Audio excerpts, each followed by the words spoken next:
Let's learn. So page 42b, going to 43. We actually have to review the Gemara in order to be able to learn Tosafot. What I want to see tonight is the next layer of things. We did, let's say, a first reading last shir, and I apologize those who were trying to watch the shir online. Somehow it got messed up, not the Zoom, but the recording of it upload to YouTube. It just didn't take. I don't really know why. It wasn't a distinct impression it was there, and it's not, but I have to find it at some point. Anyway, the Gemara on 42b was wondering why. I'm just going to mute everybody who's on the phone, and you're welcome to unmute yourself if you have a question. But yeah, we'll have a hard stop, I guess, 8 o'clock. Sure, Larry, if you want to come to Mincha. I said 8:05 originally, give everyone 10 minutes, but you want 15, so we'll shave it down. By the way, no shear next week or for the next, I think, 2 or 3 weeks, unfortunately, as I'm going to be away at a wedding, and then next Monday night, and then I'm away for 2 weeks. So just works out.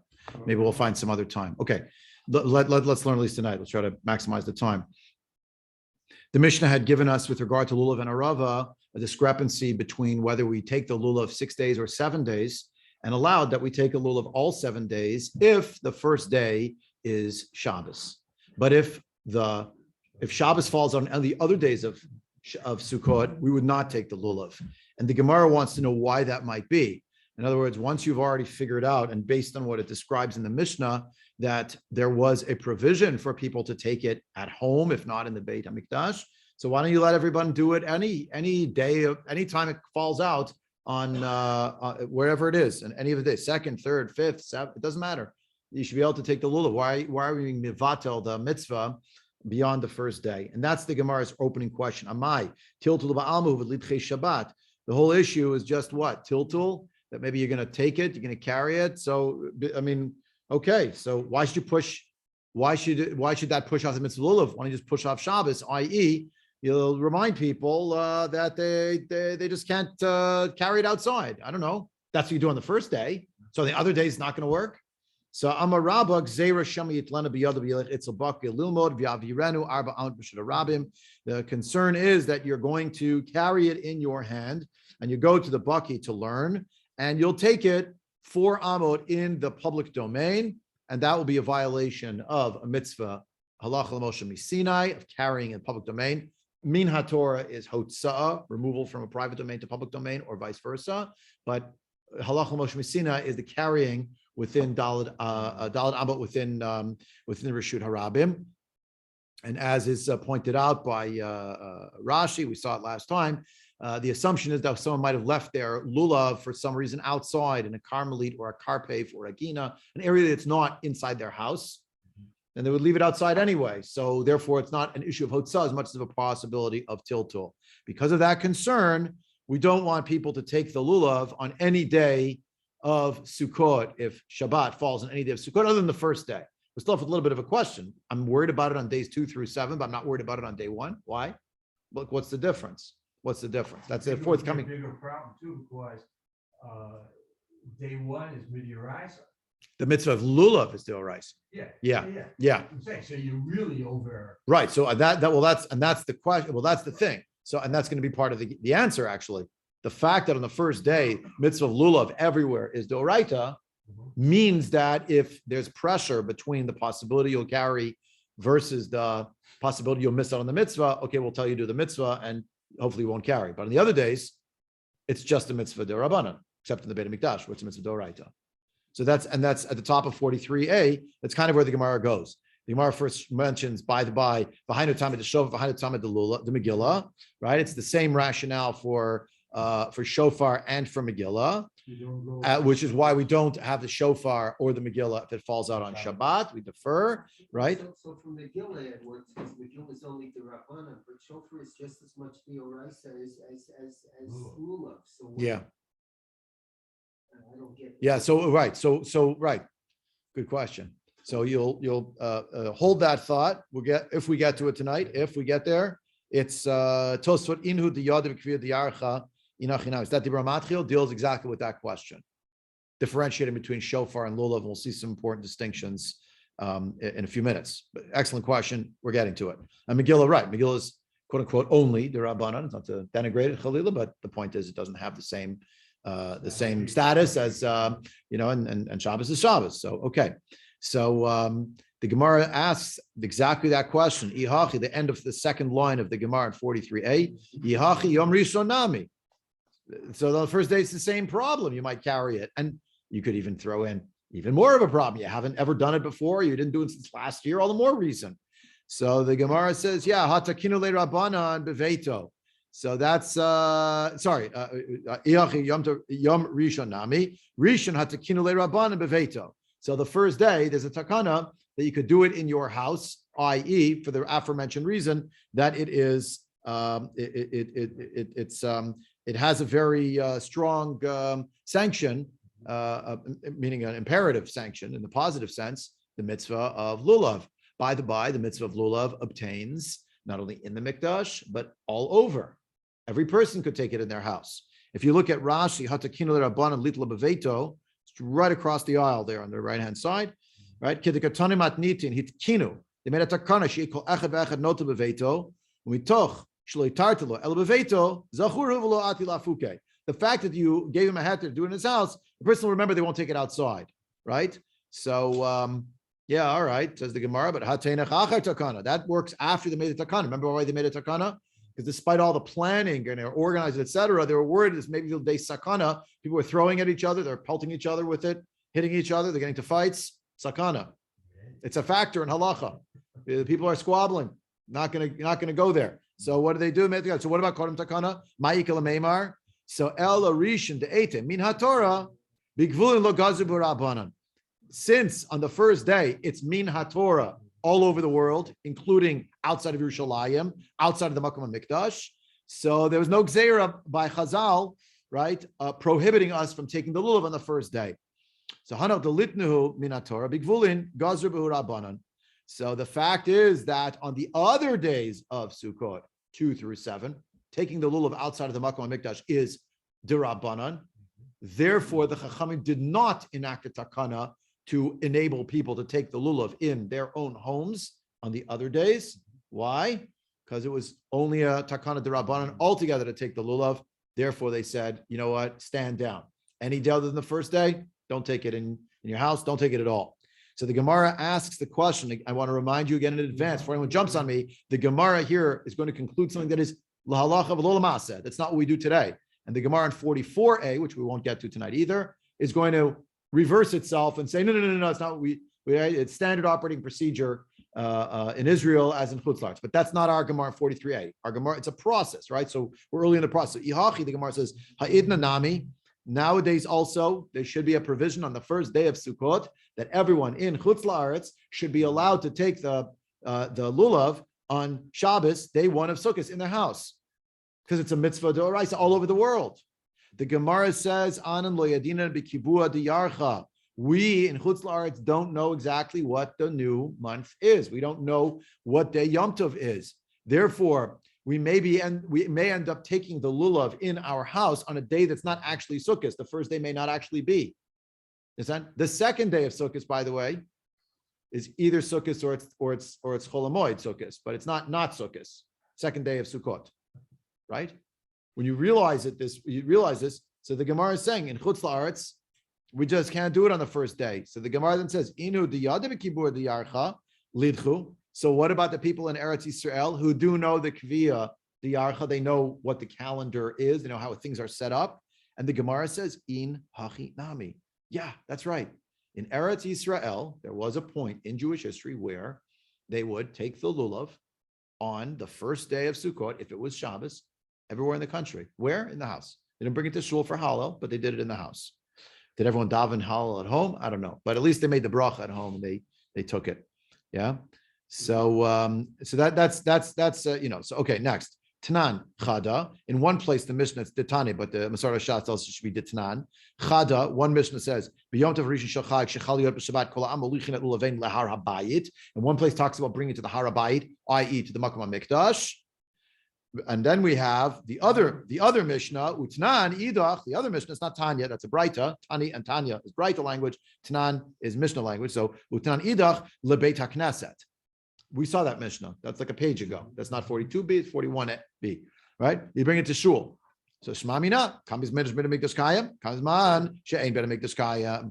One place it's where there is a Beit HaMikdash, and one Mishnah is about where there's no Beit HaMikdash, right? In terms of what's meant to happen. Okay, Shema Mina.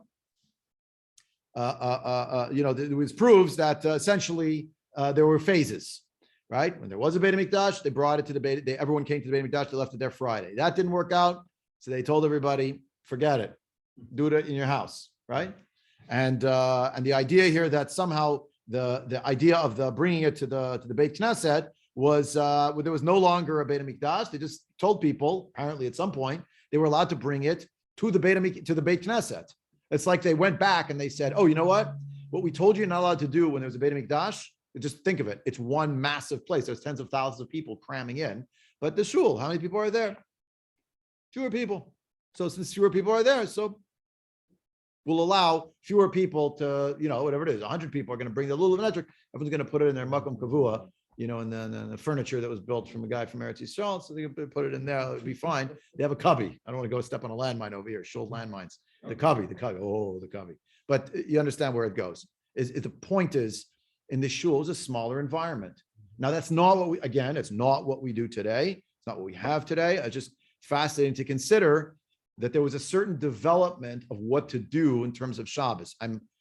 I tabled so far Art's question about, well, what about Lula? What about the shofar, which stands to reason, has all sorts of, more important pressure, that you should actually do it on Shabbos. What puzzles me is why you're talking about that Zman is not Chabua after Hillel fixed the calendar. Now we know the time is. Hillel Hasheni fixed the calendar. Right. So Taka, we know. So what's the suffix? Right. Chon? This one is this. Yeah, for sure. So look with me. We'll see. Tosafot's going to address that question as well. And if we have time, we're going to see. We'll see a Ritva also. Actually, mean that we know. Not fixing the calendar meant we're deciding when to celebrate it, but not necessarily what it would have been. That's part of the question. Yeah. That's part. I Well, understood the calendar being fixed is, we decided this is when we'll do it, but that doesn't mean that there's clarity as to what it is. But that's part of the question. Okay. That's part of what we're struggling with is when we talk about the Kibud Yarcha.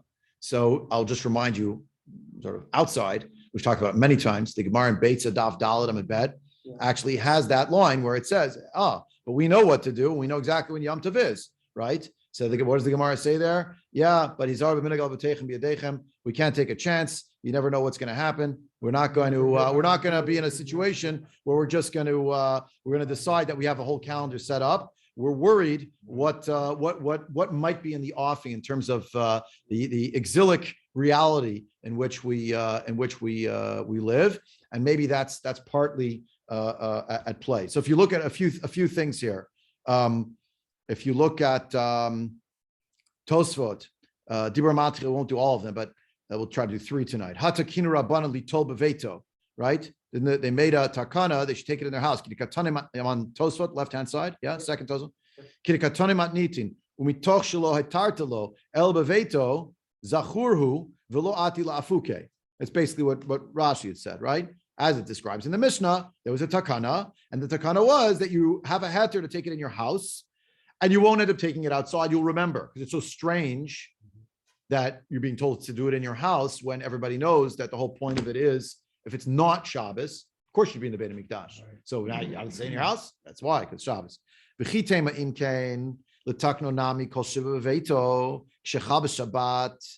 Right. So, right. Let it be any day. That's our question before. Let it be any day, right? Yodea Gemara de Mahanik Tzat, Hurl de Rishon de Oraita. So that's what the Gemara knows and saying, the first day is the Oraita, the other days are not. No. And the point is, like, once it's not the Oraita, the Chiyuv, anyway, outside the Beit HaMikdash, fine, just don't take it on that day, unless it's earlier on in Jewish history when people did bring it on Friday and then they came to get it or what have you, or at that intermediate time in Eretz Yisrael where they have shuls because there's no Beit HaMikdash, unfortunately, so they bring it to the shul before Shabbos and they use it there.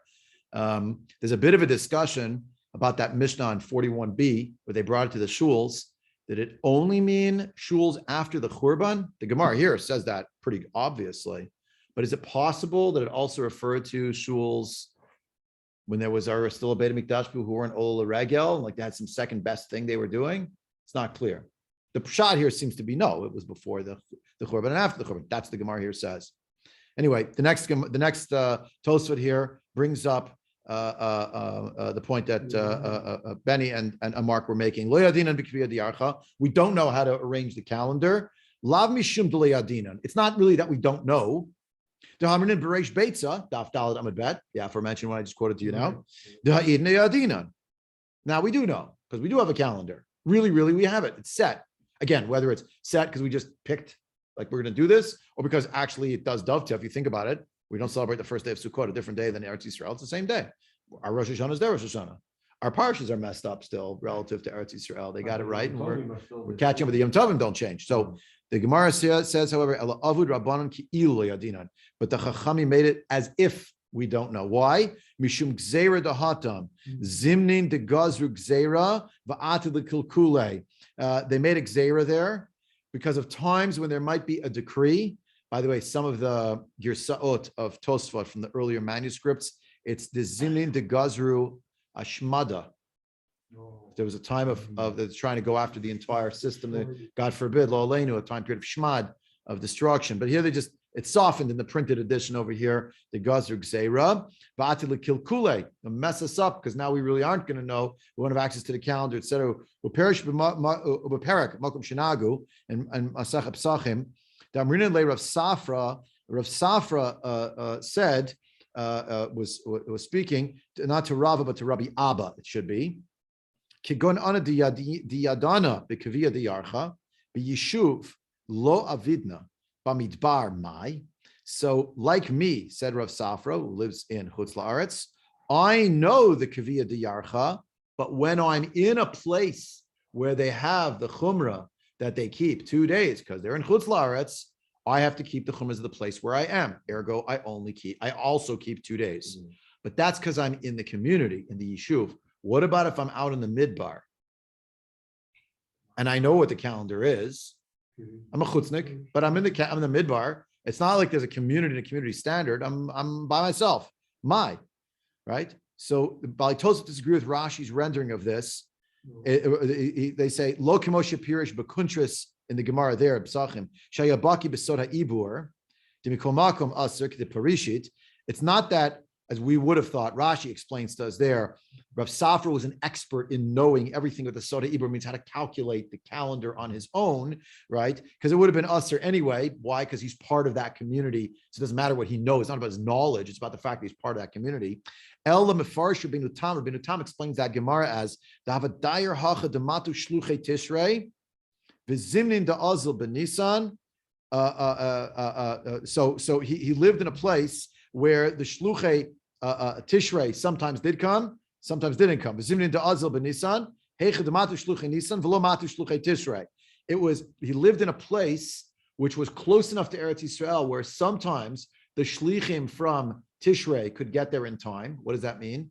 The shlichim of Tishrei could not travel on the 2 days institutionalized of Rosh Hashanah, and they couldn't travel in Yom Kippur, so you're missing 3 days of travel. So, and depending on when Shabbos fell out, maybe they could get to where he lived in Chutz La'aretz, in Tishrei, but maybe not.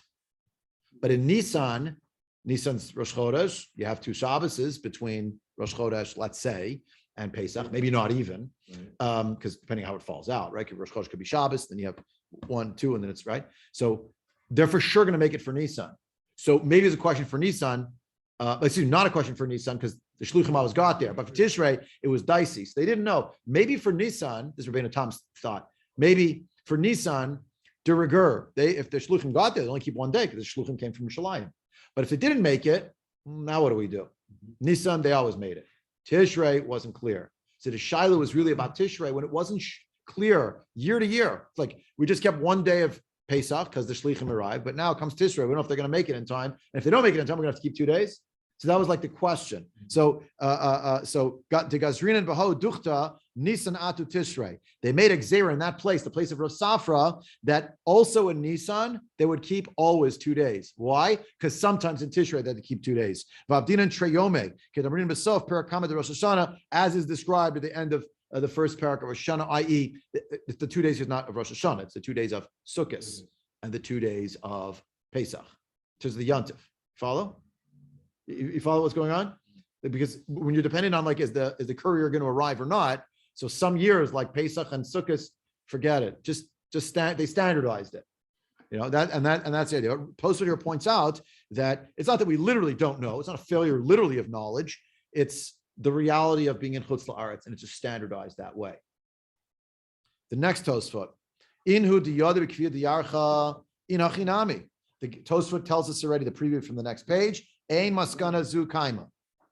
This is not a standing conclusion. Dilakaman, further along, 44a, maskinan kevin didan lodachi lodidunami lodachi. The conclusion of the Gemara there, spoiler alert, is since in Chutz La'aretz we don't push off Shabbos in order to keep the mitzvah of lulav. If it's Shabbos and it's the first day of Sukkot, we don't take the lulav. Of course, the rest of Sukkot is obvious also, even though it's mitzvah doraita. So too in Eretz Yisrael, they don't take it. And this is an amazing thing. This, what Tosafot is basically saying here, and it's what the Gemara will send them, double off, is Chutz La'aretz impacted Shmirat Mitzvot in Eretz Yisrael. So it's Chutz La'aretz and Eretz Yisrael. It's not that it's only radiating outward from Eretz Yisrael to Chutz La'aretz. Generally, it is. Ki Mitzion takes it to the Rashim Yerushalayim. The Kriya Diyarcha is in Yerushalayim, doing it in in Spain or something, right? It's in Eretz Yisrael. But at a certain point, they realized all the Bnei Eretz of Bnei Chutz La'aretz, they're all stuck. They can't do it the first day when it falls on Shabbos. You know what? We're also not going to do it the first day when it falls on Shabbos, and it's a mitzvah to oraita. And so Tosafot continues, right? It's not braita, it's umishna. Dekatane molichin levein lebeit hakneset mukminan bizman shebeit hamikdash kayam uvigvulin.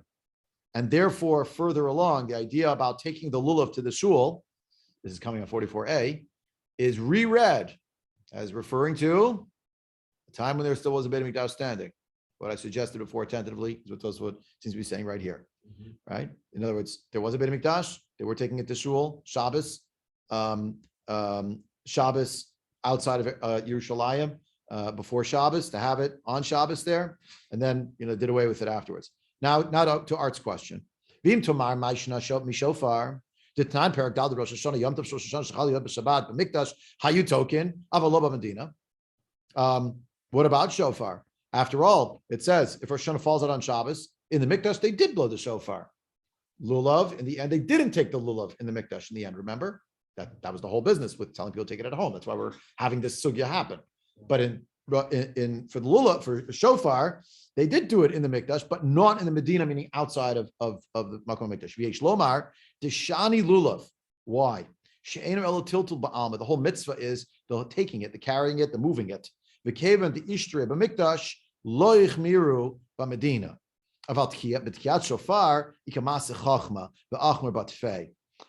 First answer, if you will, lulav is different because the whole thing is about picking it up, right? Since it was permitted in the Mikdash, so they weren't machmer in the Medina, i.e., they were allowing people to have it in their homes to do it there, because that's the whole asek. But Tkiyat Shofar is a maseh chachma. It involved more training, was harder to do, so that they were more machmer. They were more concerned if it's Rosh Hashanah Shechal B'Shabbat that people will go out and try to learn how to do it. Day of and tell everybody do it in your house. More people are probably going to have to get instruction than otherwise. Umiu kasha Tos would say, wait a second, but there's something wrong here, something that doesn't add up. But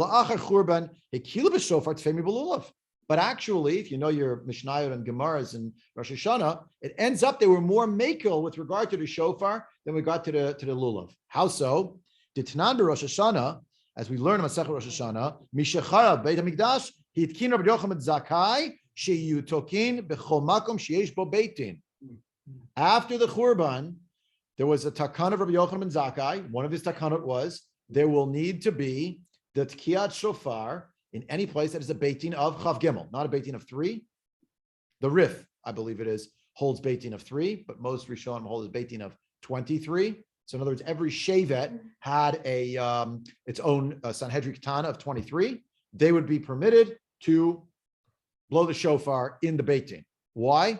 It's a community structure. One person blows it for everybody. They're not going to make a mistake. There was a big story, a big Maisa in Yerushalayim, Yer HaKodesh, in the end of the 19th century, with a particular gadol who decided that he felt in Yerushalayim, maybe it had a din of being part of the Mikdash, and we're back in Yerushalayim, and he wanted to blow shofar, and he convened a little Beit Din of 3, and he was excommunicated. It was a big sichsuch, a big fight. Big fight. He didn't get stoned, but he was literally held at arm's length for the rest of his life. It was like a whole big Maisa. When was this? End of the 19th century, beginning of the 20th. I think end of the 19th. Yeah. Okay. The story of Rav Akiva Yosef Schlesinger. You can look it up online. It's an amazing story. Maybe a shir for forthcoming Rosh Hashanah, like the whole back and forth. He was arguing. The Rif says 3. I think he said it's the Rif. I think it was the Rif. I don't think I own him with the Rif. 3, and I'm in Yerushalayim, and I'm going to convene a Beit Din, and they were saying to him, no, we don't do this anymore, right? And we have a whole back and forth on it. But the point is here, if you have a Beit Din, V'lulav, I'm in the first of the wide lines here in Tosafot, in the middle of the line. V'lulav lo ishtri klal, but lulav has no such permission. Kidam askin and lekaman, as we learned further along, right? There was no such takana. By the by, Rabbi Yochanan ben Zakkai did make a takana about lulav. What was that?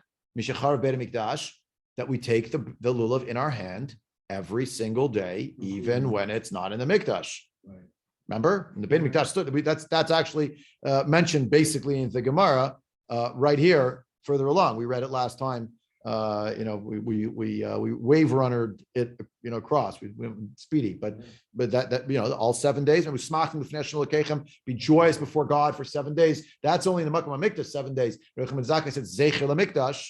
That's you should take it. I mean, we had that actually. It was actually really in the Mishnah. And what was it? 41a, right? Remember that was that's the Medina for all 7 days. 41a, right? Okay, but not so for shofar. He could have just said zeich lemikdash. You don't want to do that because more of a concern people are going to carry it outside to learn how to do it. Who remembers from last year? Is everybody in the shul Baal Tekeah? Not necessarily. Not necessarily. V'yesh shloma de shofar shehu la'alot zichronam shel Yisrael. So here comes an answer. Since the shofar is to elevate the remembrance of the Jewish people, avim shbashamayim, lo ratz lovata legamre. Because of the reality that the shofar is the implement that is an implement essentially of tefillah. It's an extension of our voice. It's getting our remembrance should be before God. That should be favorable. They didn't want to be mavatal that. They essentially were, except if you have a Beit Din of 23, in which case you could do it. Again, but why is there more tension there? Because the lulav, even though it's also an implement of tefillah, we talked about this, the Gemara said explicitly, you can't hold your wallet, you can't hold an object, you can't hold a baby when you're davening, but you could hold the lulav. Why? Part of davening. It's an implement of tefillah.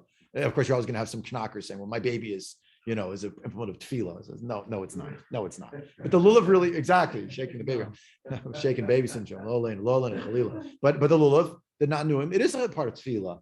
And yet, that's ritzu, it's about joy. But comes Rosh Hashanah, comes Eimad Hadin, everybody's nervous. We got to pull out all the stops. We're going to be mevatel it. Now, by the by, in the end, we are mevatel. We don't take the shofar on Rosh Hashanah and Shabbos. We don't. But there was a little more wiggle room. Rabbi Yochanan wasn't going to give it to takana. Everyone do it in your house like he did with lulav. But he didn't make that takana. But all 7 days. But they didn't want. He didn't go that far beveto, like they said in the Mishnah. But something if this is 23. So the kaven de bechad beitin tiknu b'chol makom sheyesh bo beitin. Since they made a takana that in one place there'll be a beitin, so therefore they said anywhere where there's a beitin. Now, where was that one place originally? In Yavne, Sanhedrin Gadol. But they extended it since it's in beitin Gadol, the Sanhedrin Gedola, Sanhedrin Ketana, okay, as opposed to what the beitin Gadol in Yerushalayim in its place, which it was already displaced before the Churban, by the Second Temple period. It was 40 years before, they already moved it out. So it already it lacked something in its stature, if you will. Okay. Even though during the time of the Beit HaMikdash, It was only inside the Beit Hamikdash. It was representing the whole nation, if you will. So v'od the bedinhu the lulav yehei docha begvulin yoter mishofar. The Rosh Hashanah lo yadia kviyot hachodesh el b'Yerushalayim. Right? It's a din that with regard to lulav, it should actually push off something about Shabbos, perhaps in the gvulin outside of Yerushalayim, more so than the shofar. You know why? Because in Eretz Yisrael, outside of Yerushalayim, certainly the messengers are going to get there between Rosh Hashanah and Sukkot. Okay, they're for sure going to arrive. But what was the problem with Rosh Hashanah? The first of the month. So you couldn't dispatch messengers anywhere. It's Yom Tov. And if you remember the Gemara, it's the Gemara also in Beitza, and it's elsewhere as well. They institutionalized a 2-day Rosh Hashanah, as we learned from our dear brothers in Eretz Yisrael who moan and groan. Is it 2 days of Rosh Hashanah we're going to do? Lo Lane, if it's with Shabbos, 3 days, horrible. What are you going to do? 3 days straight of Kedusha. Okay, but kidding aside, there is something to it. They couldn't dispatch the Shlichim. If you weren't actually in the Makom HaMikdash, okay, there's nothing you could do. But for Sukkot already, the Shlichim were going to get to all the fine towns in Yehuda and Shomron and in the Galil and. There was, and the whatever else, the Shveilah. So only pertaining to Yerushalayim. Somebody were in Tel Aviv. Yeah, exactly. But Aval Yom Tov Rishon the Lulav Hayadua Af B'Gvulin, they could know it in the Gvulin because it would get there. Right. They would find out. This doesn't set, right? Because shofar is the mitzvah's hearing it. Yeah. So you don't each have to take your own shofar and blow it. Right. So lulav, We don't think so. Right. Lulav, the mitzvah is picking it up. So the Shabbos part, Dochet Shabbos, Dochet Shabbos wouldn't apply if you have the learned people who are blowing and you're just listening. Why is it the same as picking lulav when everybody has an obligation to pick up the lulav? I mean, it's Your question presupposes that it's a given that not everyone has a chiyuv to blow shofar. I can't ask someone to pick up the lulav for me. There's no shlichut for a mitzvah that's begufo. So how does it happen? And that's part of the machloket, is and what's the bracha on the shofar? Lishmoa kol shofar, litkoa bashofar. Because if it really is litkoa, then maybe it's a mitzvah for every individual. we can use it. What? By lulav, it says ulakachtem. Ulakachtem lachem. Yeah. Doesn't say that, in terms of. Well, I mean, Yom Trua, that's true, but Yeah. it's an interesting point. But you're making a good point about it. The fact is that you do have it on a much more on a communal level. Like you could have imagined them saying something like, the shofar has to be kept in the shul, like the Sefer Torah has to be kept in the shul. You're not going to carry a Sefer Torah around, so why would you think otherwise? The guy to the shofar. It's a bit of a question, yeah. But it seems that the issue is that even when the Beit HaMikdash was standing, the only time they took the shofar the only place where they took the shofar on Shabbos, if it was Rosh Hashanah on Shabbos, was in the Makom HaMikdash. They didn't do it outside. The question became, in the moment of the Churban, could you make it a Zeichel HaMikdash in the Gvulin, all 7 days, including Shabbos? If Shabbos is the first day, the day of Rosh Hashanah, and the answer there is no. The argument from silence. In other words, Rabbi Yochanan ben Zakkai was well within his purview. He made these takanas, and it's interesting that lulav, which is every individual, there was less of a concern. That's what Tosafot seemed to be saying. Then, when you get to shofar, there's more of a chachma to it. More people are going to be running around trying to figure out how to do it at the last minute. Larry texted in a question here. It's a great question. Why did they fix Elul and then determine Tishrei by counting rather than relying on witnesses? Well, they sort of did. When they got to the 29th day of Elul, the next day was Rosh Hashanah, and the next day was Rosh Hashanah. The problem is that in a time when there is a Beit Din Haggadah in Yerushalayim, the counting doesn't work. You can't use a calendar. You need to rely on the witnesses showing up.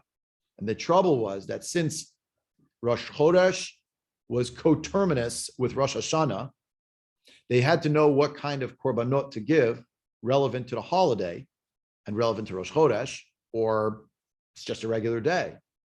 So if the witnesses showed up too late, there's the Shir Shal Yom of regular day, and it's the one for Yom Tov, means they didn't give the korbanot of Yom Tov, now they're stuck. And this, Kalkul Levim Bashir, the Gemara describes it in Be'ah, and that's when they decided, okay, you know what? 2 days de rigueur. Mimanav Shach, either the witnesses will show up on day one, and that's really Rosh Hashanah, or they'll show up on day two, and that's Rosh Hashanah. But we're institutionalizing for everybody to keep 2 days, because otherwise, how are we going to get the word out the day of? They show up in the late afternoon. We're stuck now. Oh, with this, it was Rosh Hashanah. We didn't blow shofar. It's too late. So they institutionalized it. What we're doing today is something different. Yeah, we're doing something different. We have a calendar, and we live by that calendar. The Rambam is very careful to say, that actually we are also being Makadosh the Chodesh. It was already done for us in Eretz Yisrael. In other words, it's not just that we have a calendar and it's like a document or a system and we are following it. It's that there was a moment in Jewish history where they front loaded it. They said we'll be Makadosh all the Chodashim to the end of till Mashiach will come, which will be next year. So by next year, be or maybe it'll be more, maybe 2 years, 3 years. We're gonna set it, and that is what they did. And But Rosh we're still Hashanah living that also way. has the status of a Yom HaArichta. So Well, that's now you're getting to the mechanics of Rosh Hashanah. Why is it Yom HaRichta? That's part of the reason they institutionalized it instead of it not exactly Sveika de Yoma. So they showed that it's a Yom HaArichta, and there are halachic implications to Yom HaRichta. Means one for the uninitiated, one long day. So there's a whole back and forth. Right, the whole back and forth. So, what are the halachic implications of that? And there are.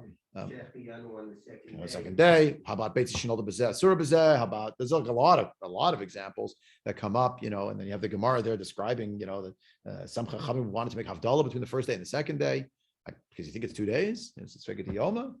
Sveikat Yoma. You have to make Havdalah in general. And Zachianu, In hachinami. A lot. There's certainly what should I say? There's a lot there. If we have a few minutes more, I'm going to show you something. If I can make this happen, I don't know if I can make it happen. Oh, here we go. If we can make this happen, I did test this. I did test it. We do. I am much aggrieved at the reality that this television is actually more than I bargained for. We just needed a monitor. We didn't need this, but we're stuck with this, so we'll make the most of it. And I'll just show you something here. Let's see if I can make it work. Give me one more minute. Let's see if we can make it work. We're almost there. We're mamish almost there. I promise you, we're almost there. I got to find the right thing. System preferences over here. See if I can make this happen. We're going to hear the hue and cry if it works. We're about to hear it. Is it going to work? It might work. It might work. It works. Mamish Gewalt. Mamish Gewalt. You never thought of this before, right? We're all on the screen together. Welcome. Whoa. Everyone in the room has backstage passes, but I got to get rid of everybody else because it's getting complicated. Wow. Psychedelic, right? Okay. So this is the Ritva. I have a lot to say about the Ritva, but we won't do all that now. I just want to show you a couple of lines. By the way, we're saving trees. We're saving the world through this method, just mentioning. I'll have to print up tons of pages. You can see it all here. I could highlight it and everyone could see the same line at the same time. Yeah. How was the shear? We watch television. Okay. So here we are. I'm over here. You can see where the bouncing ball. Okay. The Gemara here describes, the Ritva describes Ki ata ul bavel. Amar Ibarua Vamrinan Yadun Chavarin Bavloi Maitivuta Avdinan Lahu Miu Kevin the Rov Chutz La'aretz Lodachu Loyadabikur Diacha Lodachu Klal Filohachi Diade. Okay, let's skip to the part I wanted. I actually had pages and pages I was going to show you in this, but it's not going to work. Okay, just look at the top here. He gives you a little bit of the history. He tells you this over here. Hainu, right here. Achash Amid Hilo Hanasi Ha'achron. He was the son of Rabbi Yehuda Hanasi. Who is Rabbi Yehuda Hanasi? He's also called Rabbi Yehuda Nasiya. He was Ben Beno, the grandson of Rabbeinu HaKadosh. Rabbeinu HaKadosh, Rabbi Yehuda Hanasi. It's confusing because the grandson was named for the grandfather. Okay, so V'takan Lahu Cheshbon Shbiyadenu Yom. He's the one who did the calculation that we have in our hands today.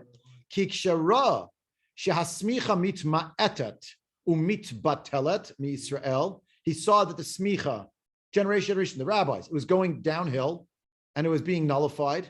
Amadhu ubeitino v'yasad zeh hacheshbon hamasur biyadenu. He made the calculation we have in our hands today. V'kidesh kol chadashim v'iber kol hashanim al pi cheshbon hazeh. He set it up in advance for all generations. Done. Ubram zachuroto ha'ish letov shel malehu bitlo hamoadot v'rosh chodesh misrael. However, even though we will say that this man was as a great bracha. Without him, there would be no holidays, there'd be no Rosh Chodesh. Shahari Gzerat HaKatuv, she'ein lana moadot v'lo chodashim eli im ken kitcho tam beitin mumchin v'smuchin. Because even though we have a Gzerat HaKatuv, it's halacha psuka, that actually we need holidays and Yom Tov to the question Larry wrote in before. We cannot calculate it. We need it to be with this process every single time. It's Gzerat HaKatuv. Afilu ani yodim kviyut hayirach. Even if we know actually how to make the calculation happen. Kid amrina b'Rosh Hashanah, as it says in Masech Rosh Hashanah, atsher tikru otam, which you shall call. Meaning, afilu shogigin, afilu mazidin, elim moadot, ela elu means you need to do the process. All things being equal. But we don't have that process. Even though we shouldn't do it except in its own time, i.e., with the arrival of each new month, celebrate the new month. How? Make a beitin and make the kfir irech. Not 3 people stam in China. It has to be in Eretz Yisrael and Yerushalayim, right, etc. Or at least in Eretz Yisrael. Shiny hacha. But this was a different situation with Hillel Hasheni. It's called Hillel Hasheni, not Hillel from Hillel and Shammai, right? It's Hillel Hasheni, who's the descendant of, he's the son of Rabbi Yehuda Nasiya, who is the grandson of Rabbi Yehuda Nasi, right? Shiny hacha, to have a shad hatchak, she'd batlu kol hamodot. It was they were left with no option because it was going to cancel all the holidays. So what did they do? So b'shalat chak, they were makadosh all the chodashim. It's the Ritva's edition, right? K'vidim b'sanedrim perakama. Hilkach achash nityashiv ze'achashbon shebiyadenu hari kol Yisrael yodin kriyut hayireach v'hainu da'amrin and hatam tahashti yadina b'kibua diyarcha v'zeh emet v'nachon. That's what it means in the Gemara in Beitza, which we quote here in Tosafot, that we know today yadina b'kibua diyarcha. We know how to calculate. It wasn't we know because it was done for us by Hillel Hasheni in Eretz Yisrael when he saw that things were going downhill. But it doesn't mean that literally to figure out what Yom Tov time is or Rosh Chodesh is, that we're actually just consulting account. The account is just reporting to us what he already took care of there. Okay, there are more questions and more issues here. I had like another whole page of Ritva, and to get into a whole business, we don't have that kind of time. One of them who's on the call to be able to get to Mincha. Now I'm in stereo. This is getting scary, right? Scary. People in the room are not concentrating now on me in person. Now they're watching me on a screen on the other side of the room. Psychedelic. Okay. But I figured this out. So we're going to save tons of paper. The trees will be happy and we get on the screen. You give me the feedback if you like it or not. But this way you can have people on Zoom and people in person can watch the screen at the same time. Okay. Do you want it to be coordinated though? You can't hear me on the screen there, can you? Can you hear that? Is the volume on in that? No. But your voice doesn't match your lips. You can't have everything. Oh yeah, there is a time delay. He muted you already. We muted you, right. I wish everyone all the best. It will not be a shir next week. I'll be at a wedding in Mitzvah Shem, and the following 2 weeks I'm out of town. So maybe I'll move to a Wednesday nights after that. I don't know. Stay tuned. Look at the announcements. There'll be other announcements. I'm so enjoying the shir and hope you are too. And we'll see you again soon.